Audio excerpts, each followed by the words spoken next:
പ്രിയപ്പെട്ട എല്ലാ ജീവനക്കാർക്കും എൻ്റെ വിനീതമായ നമസ്കാരം. കേരളത്തിലെ 2.5 ലക്ഷം വരുന്ന പങ്കാളിത്ത പെൻഷൻ ജീവനക്കാരോട് ചില കാര്യങ്ങൾ സംസാരിക്കാനാണ് ഇന്ന് ഞാൻ ഈ വീഡിയോയുമായി വരുന്നത്. മറ്റു സംസ്ഥാനങ്ങളെ അപേക്ഷിച്ച് കേരളത്തിലെ പങ്കാളിത്ത പെൻഷൻ ജീവനക്കാർക്ക് അവരുടെ അവകാശങ്ങളും അവരുടെ ആനുകൂല്യങ്ങളും എല്ലാം നിഷേധിക്കപ്പെട്ടിട്ട് വർഷങ്ങൾ കഴിഞ്ഞു. ഓരോ NPS ജീവനക്കാരും 4ാം കിട പൗരന്മാരായി ഇവിടെ മാറപ്പെട്ടു കഴിഞ്ഞു. NPS ജീവനക്കാരുടെ ഈ അവസ്ഥയ്ക്ക് കേരളത്തിലെ ചില സർവീസ് സംഘടനകൾക്ക് വലിയ പങ്കുണ്ട്.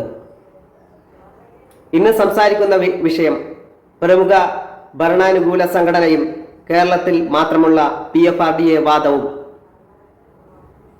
കേരളത്തിലെ 2.5 ലക്ഷം വരുന്ന പങ്കാളിത്ത പെൻഷൻ ജീവനക്കാരും ചില വസ്തുതകൾ, ചില സത്യങ്ങൾ ഇവിടെ തുറന്നു പറയുകയാണ്. പങ്കാളിത്ത പെൻഷൻ പിൻവലിക്കാൻ നിയമ തടസ്സമായിട്ടുള്ളത് PFRDA നിയമമാണ്. PFRDA നിയമം പാസാക്കിയ കേന്ദ്ര സർക്കാരോ PFRDA നിയമത്തിലെ ഏതെങ്കിലും ഒരു ഖണ്ഡികയിലോ പറഞ്ഞിട്ടുണ്ടോ? ഉത്തരം ഇല്ല എന്നാണ്. ഇന്ത്യയിലെ കേരളം ഒഴികെയുള്ള ഏതെങ്കിലും സംസ്ഥാനങ്ങളിലെ സർക്കാരോ ആ സംസ്ഥാനങ്ങളിൽ പ്രവർത്തിക്കുന്ന സർവീസ് സംഘടനകളോ ഈ PFRDA വാദം ഉയർത്തുന്നുണ്ടോ? ഉത്തരം ലളിതമാണ്, ഇല്ല എന്ന് തന്നെയാണ്. പിന്നെ ആരാണ് കേരളത്തിൽ പങ്കാളിത്ത പെൻഷൻ പിൻവലിക്കാൻ PFRDA ആണ് നിയമ തടസ്സമെന്നും കേന്ദ്ര സർക്കാർ PFRDA പിൻവലിച്ചാൽ മാത്രമേ കേരളത്തിൽ പങ്കാളിത്ത പെൻഷൻ പിൻവലിക്കാൻ കഴിയൂ എന്നും തടസ്സവാദം ഉന്നയിക്കുന്നത്? അത് മറ്റാരുമല്ല, കേരളത്തിലെ പ്രമുഖ ഭരണാനുകൂല സംഘടനയാണ്. ഈ വാദം സത്യമാണോ? അല്ല എന്നാണ് ഉത്തരം. ഇത് ഒരുതരം വ്യാജ പ്രചരണം മാത്രമാണ്. ഈ വ്യാജ പ്രചരണം ഇന്നും തുടർന്നുകൊണ്ടേയിരിക്കുന്നു. PFRDA ബിൽ അധ്യായം 3 12B പങ്കാളിത്ത പെൻഷൻ പിൻവലിക്കാൻ നിയമ തടസ്സങ്ങൾ ഇല്ല എന്നാണ് വ്യക്തമാക്കുന്നത്. പ്രിയ ജീവനക്കാരെ, ഈ കൂട്ടരുടെ മറ്റൊരു വാദം NPS-ലെ അടച്ച പൈസ തിരിച്ചു കിട്ടില്ല എന്നതായിരുന്നു.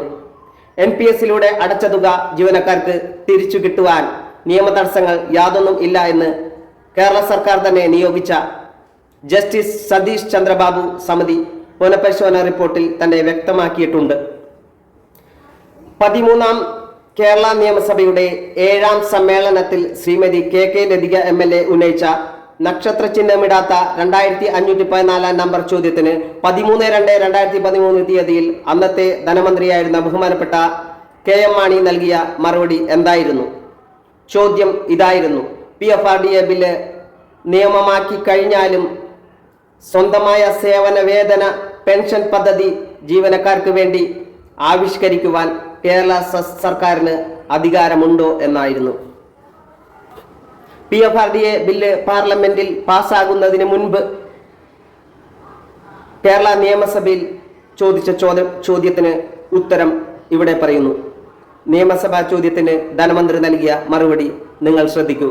PFRDA ബില്ല് നിയമമാക്കി കഴിഞ്ഞാലും സ്വന്തമായ സേവന വേതന പെൻഷൻ പദ്ധതി ജീവനക്കാർക്ക് വേണ്ടി ആവിഷ്കരിക്കുവാൻ കേരള സംസ്ഥാന സർക്കാർ കേരളത്തിൽ ശമ്പളം കൊടുക്കുന്നതും പെൻഷൻ കൊടുക്കുന്നതും കേരളത്തിന്റെ സ്റ്റേറ്റ് ലിസ്റ്റിൽ ഉൾപ്പെടുന്നതാണ്. അത് ജീവനക്കാർക്ക് എല്ലാവർക്കും അറിയാവുന്നതുമാണ്. ഇത്രയും വസ്തുതകൾ നമ്മുടെ മുന്നിൽ തെളിവായി നിലനിൽക്കുമ്പോൾ ഒരു കാര്യം വ്യക്തമാകുന്നു: കേരളത്തിൽ പങ്കാളിത്ത പെൻഷൻ പിൻവലിക്കാൻ PFRDA നിയമം ഒരു തടസ്സമേയല്ല എന്ന്. പിന്നെ കേരളത്തിൽ പങ്കാളിത്ത പെൻഷൻ പിൻവലിക്കാൻ എന്താണ് തടസ്സം? ആരാണ് ഇവിടെ പങ്കാളിത്ത പെൻഷൻ പിൻവലിക്കാൻ തടസ്സം നിൽക്കുന്നത്? പ്രമുഖ ഭരണാനുകൂല സംഘടനാ ലേബലിൽ പ്രവർത്തനം നടത്തുന്ന ഒരു സംഘടന മാത്രമാണ് കേരളത്തിൽ പങ്കാളിത്ത പെൻഷൻ പിൻവലിക്കാൻ തടസ്സമായിട്ടുള്ളത് PFRDA ബില്ല് എന്ന രീതിയിൽ പ്രചരണം നടത്തിക്കൊണ്ടിരിക്കുന്നത്. ഒന്നുകൂടി വ്യക്തമാക്കി പറഞ്ഞാൽ, ഈ സംഘടനയുടെ തലപ്പത്തുള്ള സർക്കാർ സർവീസിൽ ഇരുന്നു കൊണ്ട് രാഷ്ട്രീയ പ്രവർത്തനം നടത്തുന്ന സ്റ്റാറ്റ്യൂട്ടറി പെൻഷൻ സമ്പ്രദായത്തിൽ ഉൾപ്പെട്ടിട്ടുള്ള സംഘടനാ നേതാക്കൾ മാത്രമാണ് കേരളത്തിൽ പങ്കാളിത്ത പെൻഷൻ പിൻവലിക്കാനായിട്ട് തടസ്സമായി നിൽക്കുന്നത് എന്ന് നമുക്ക് സംശയിക്കേണ്ടിയിരിക്കുന്നു.